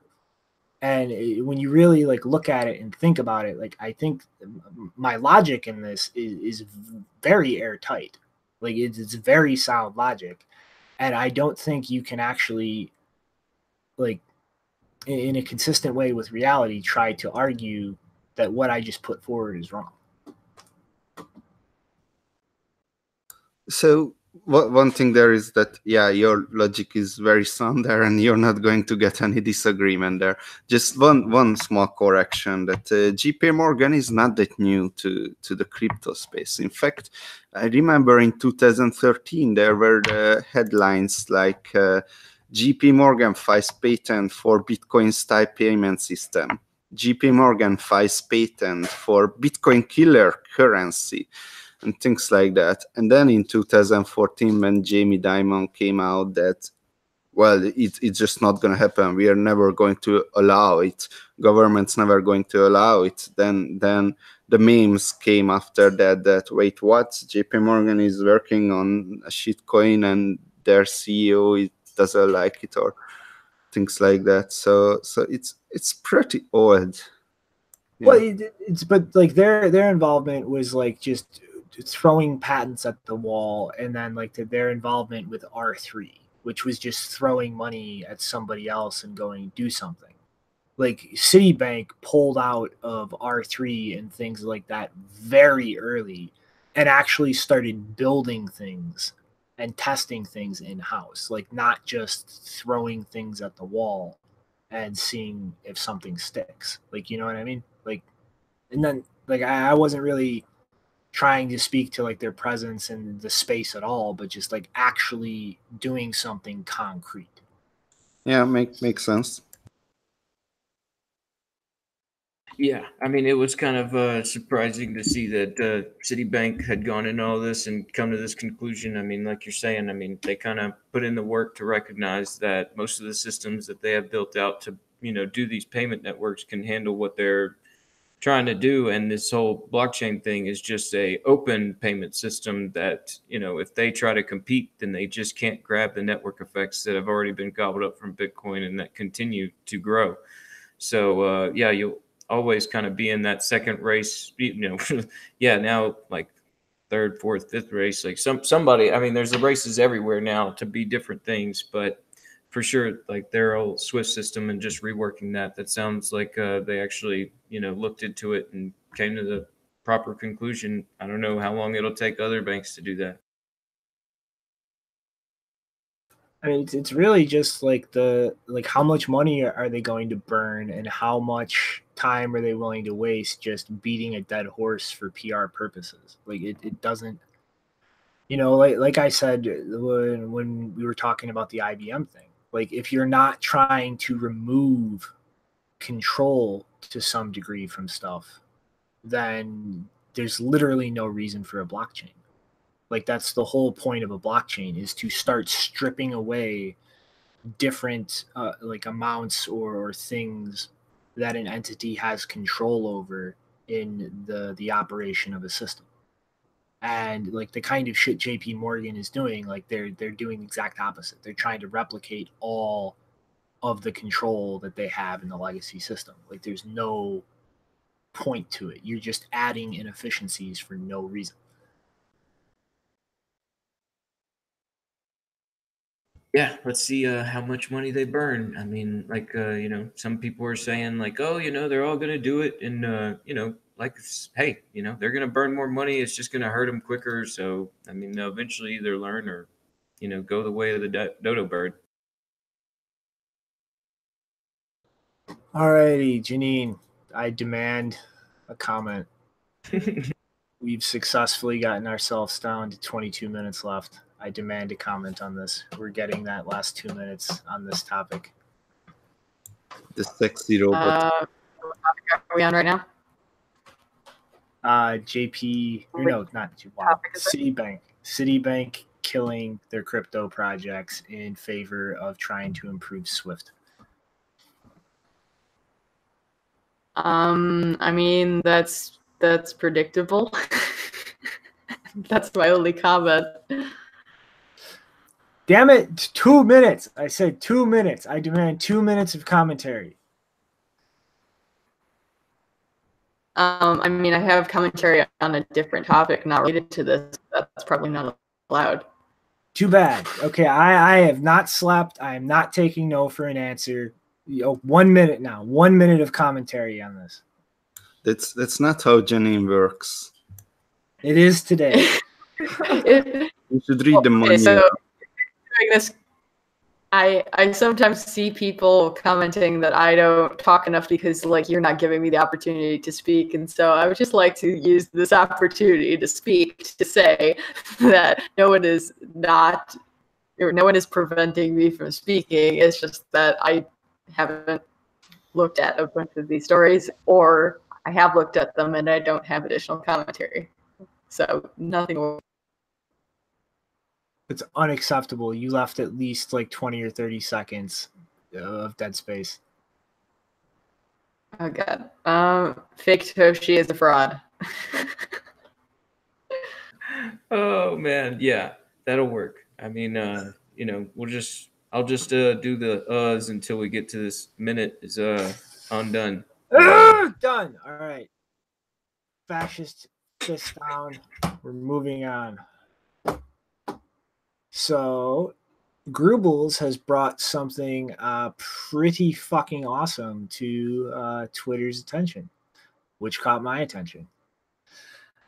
There is apparently a blog post on the lightningmerchant.com site to set up a full node and C Lightning instance on an Android phone. And so this is going to require some technical know-how. So if you are not comfortable with both the command line and the possibility that you can break something, this is not for you. But you can actually root Android and set up a Linux Crute instance, and you do require an SD card capable of holding the entire blockchain because C Lightning does not have pruned node support right now. But you can just kind of copy a data directory onto the SD to bypass the bootstrap phase, because that is a gigantic pain in the ass, as I can attest to. It took me like 2 weeks, if I remember correctly, to bootstrap a node on my phone with AB Core. And that battery will get very hot, and it will probably thrash the shit out of your SD. So definitely take that shortcut if you can. But he also has some Python servers to expose the RPC for C Lightning and Bitcoin. And he's got Lightning Charge and Nano POS running on there. Those are two of the things that came out of Blockstream's Week of Lightning, if you guys remember us talking about that. And he has, on a Moto G5, apparently gotten around 2 days of battery life while letting Bitcoin and Lightning run in the background. So, like, honestly, that is pretty impressive in terms of like getting that kind of bang for your buck energy wise out of a device like a smartphone. And the obvious caveat is, of course, if you do not have an unlimited data plan, do not do this with anything but a Wi-Fi connection. You will regret it when your cell phone bill comes to due. But this is an awesome fucking thing to tinker around with. And it is the perfect demonstration, just like AB Core was when it first got pushed out. Like, you can run fully validating software on a phone. Like, it's not the best user experience. It's definitely something you can't do without an unlimited data plan, but like the hardware, the device, it can do this. Like this is something that is feasible now. It is feasible in the future. And it's the perfect demonstration that like people shrieking that every user fully validating things is not a realistic or practical goal. That's a horseshit argument. It is. It absolutely is. You just have to look at Moore's law in a rational light. instead of acting like it's magically going to have quantum computers with fucking fairy pixie dust that'll store the entire state of the planet Earth on your fingertip. It'll improve things enough that the costs that are required right now to do this keep getting cheaper and cheaper and cheaper and more widely accessible until everybody has access to it. If we don't go doing stupid shit like put everything on the blockchain. Like, it is possible. It's possible now. It's going to be possible for more and more people the more time goes on. We just have to think long term. And shit like this that you can literally do right now is just the perfect demonstration of it. So anybody out there who actually likes tinkering around with like low level shit like this, actually hacking things onto places they're not supposed to go, as most people like to argue, like, give this a shot. Like, I definitely know I am, because I have like fucking like 5 different old Android phones sitting around, and this is definitely my next pet project.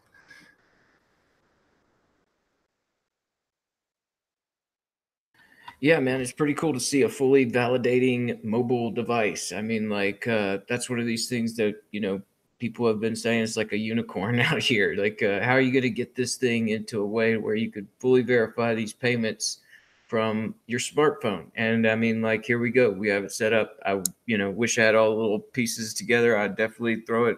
I've got like, I do have an extra Android phone sitting around somewhere. I don't know if it's going to have all the specs, and I might need to. I don't even know if it's got one of those SD card holders. I'm going to have to check. But definitely does look fun. Looks cool. This whole, you know, verification, full validation and verification on the mobile devices. That's the future, man. Going to do it through several different routes, but for sure, one of the easiest ways to make sure that's possible is to, like you're saying, you know, just be tenable about this development and not go a little too crazy about it. Any one thing jumping on the blockchain. Bilbara, I know you have some thoughts in that brain. Yeah, but you don't want to hear it. God damn it, we have 4 minutes on this topic. You will fill this airtime. Okay, so I didn't want to say anything because I respect how much they worked on it. But over time, as I'm getting older and older, I have much less, what would you say? I have less and less tolerance for hackers. For example, compare this with Samurai's Tor feature. Samourai worked as much on the Tor feature than the guys on this, and while it looks like what Samourai did is like a small thing, but they did it in a way that people can just do it in a properly, right? And man, like releasing software and all this shit, you can just, if you're a developer and you are looking to build quickly something to make headlines, I guess that's a way to. I just that's not my style. Yeah. Sounds like I'm going to get the Samurai developers, and we're going to spend the next week trolling you for saying there is a proper way to do things, just on principle. You're getting memed. That's what I said. What they did, that's the proper way to do things. Who says what the proper way is, man? Or the proper way is what people can use, like without People configuring can use this, man. Without downloading Python 3 and figuring out that you should have downloaded Python 2. Man, I really don't have tolerance for this hacking around with weird shit lately.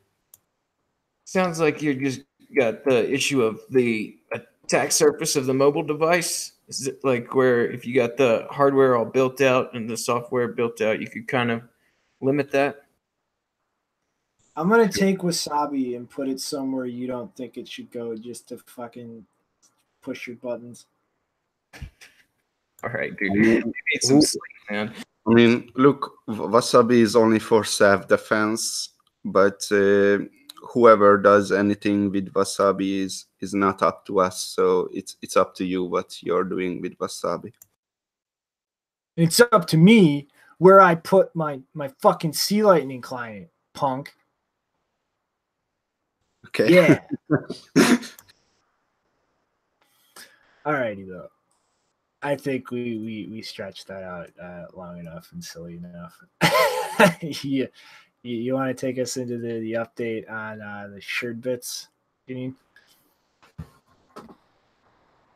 Yeah, so if you remember, we did a special edition episode with Chris Stewart from Suredbits on September 25th, 2018, where we talked about monetization of API services for businesses, and that monetization would be done via Bitcoin.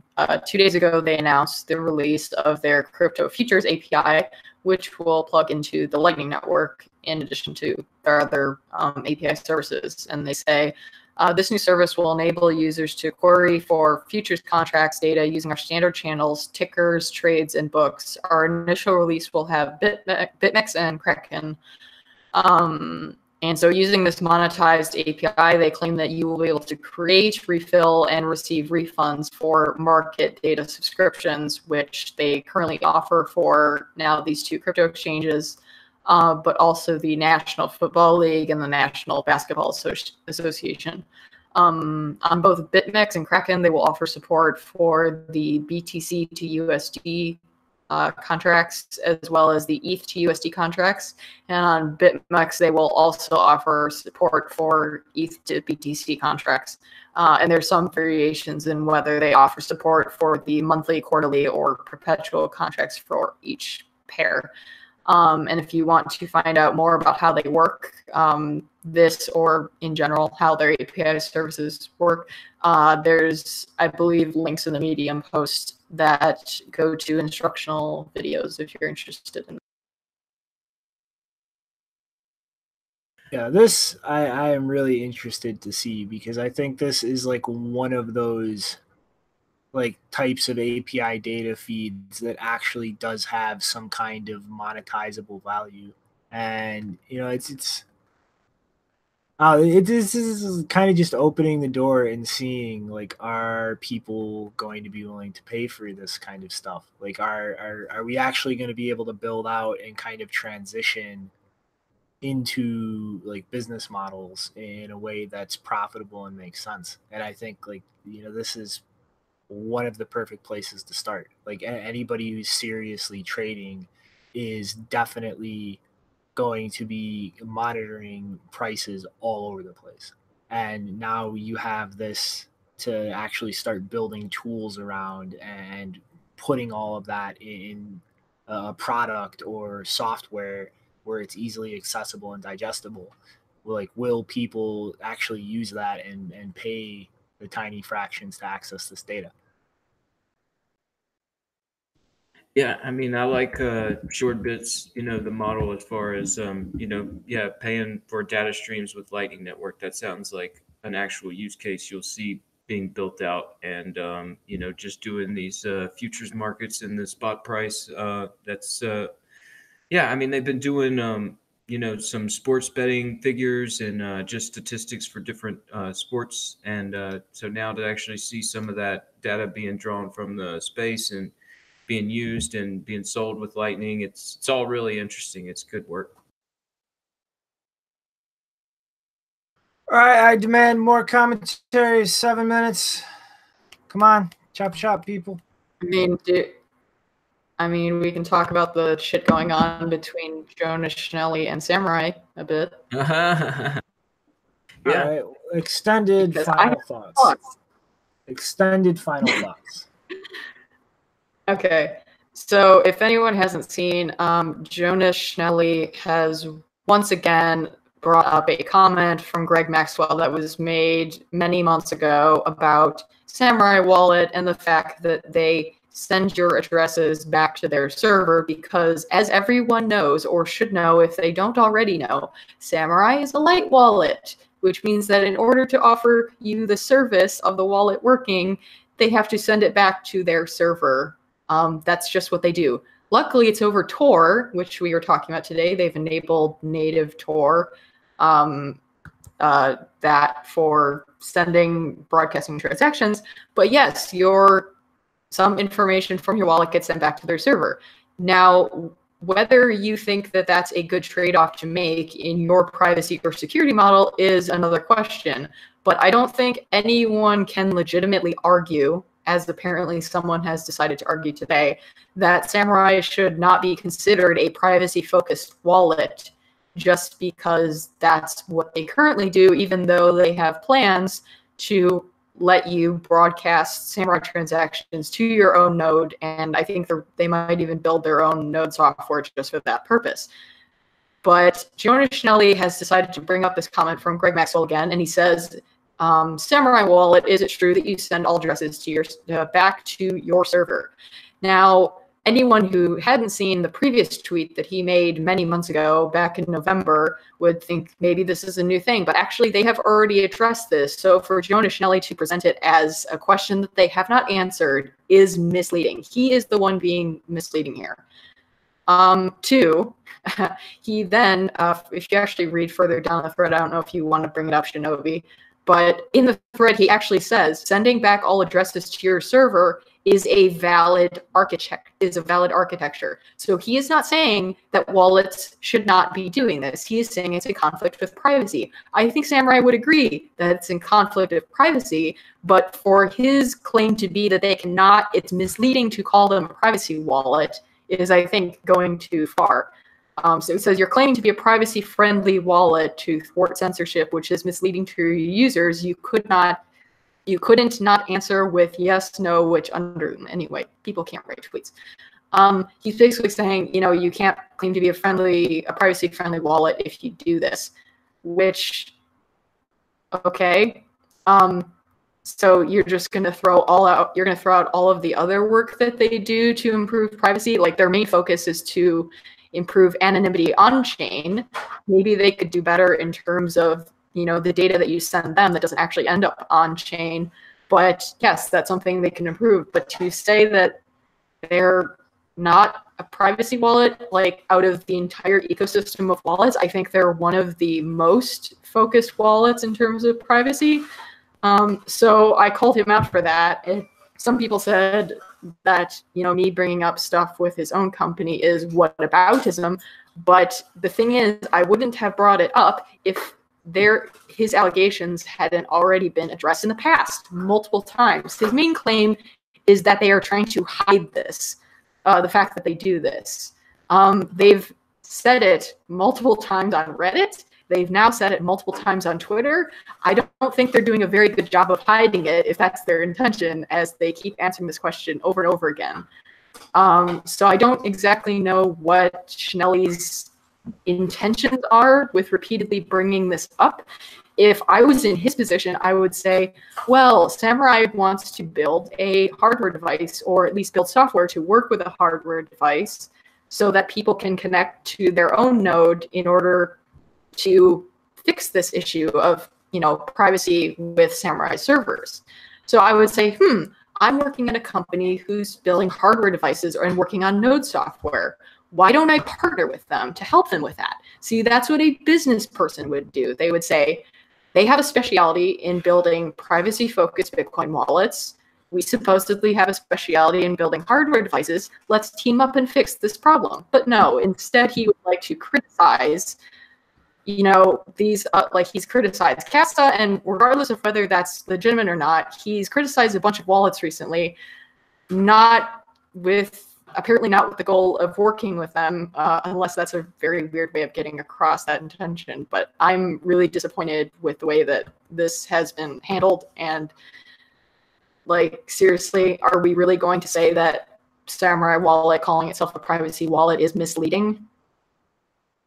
Yeah, this whole thing, all of this shit traces itself back to years ago them using the blockchain info API, which was during a closed beta where they were explicit in telling people that, to start building up the code base. So that's the very root of all this.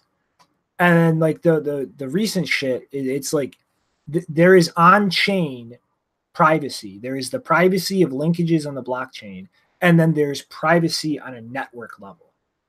And to say that a wallet making huge strides in improving your on-chain privacy isn't a privacy wallet is just fucking retarded.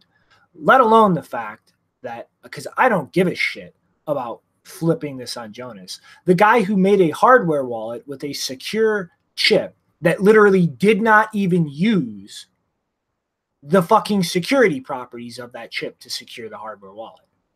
The guy who made a hardware wallet with a passphrase wallet that literally just, to make the passphrase wallet, inverted the chain code with the private key in the fucking HD wallet structure, which allowed you to just query for a public key in the wallet, which is not a verified user activated thing, and gain access to the material to generate a private key.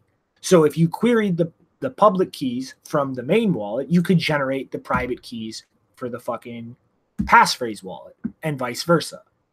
So if you want to start going around talking shit about other projects based on retarded semantic games, get your own fucking shit in order first. That's how you get Trump elected. What the hell? Don't you dare talk shit about my God Emperor. Oh, man. What? I have seen the Emperor and he has no. No, he has clothes. He has a badass suit of fucking battle armor. Didn't you see him in Italy during that parade? Oh. No, actually, I saw the statue of him in New York City where he was completely naked.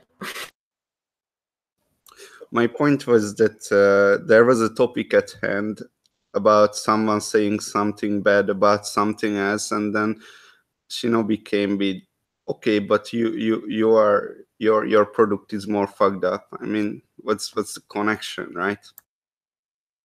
That his criticism on its own is horseshit. And to double on top of that, you should sort your own shit out before you start criticizing other projects with horseshit. Judgment from incompetence is not good judgment. All right, though. I think that wraps that up. So any final thoughts before we call it a day? Because I need coffee or I'm going to die. Yeah, just final thoughts. Like, I know you can't load Twitter, but you know, Julian Assange bomb, Assange misses on Twitter has been suspended for some reason, and just thought, you know, we should bring that up. Maybe get some people out there to try and spotlight that, to jack in Twitter support, see what the hell's going on. But I don't know. That's a big one, so maybe they will hold off. We'll see. But also just tweeting out about Open Dom version 4 legal tenders are coming out. I don't know if you caught that, Shinobi.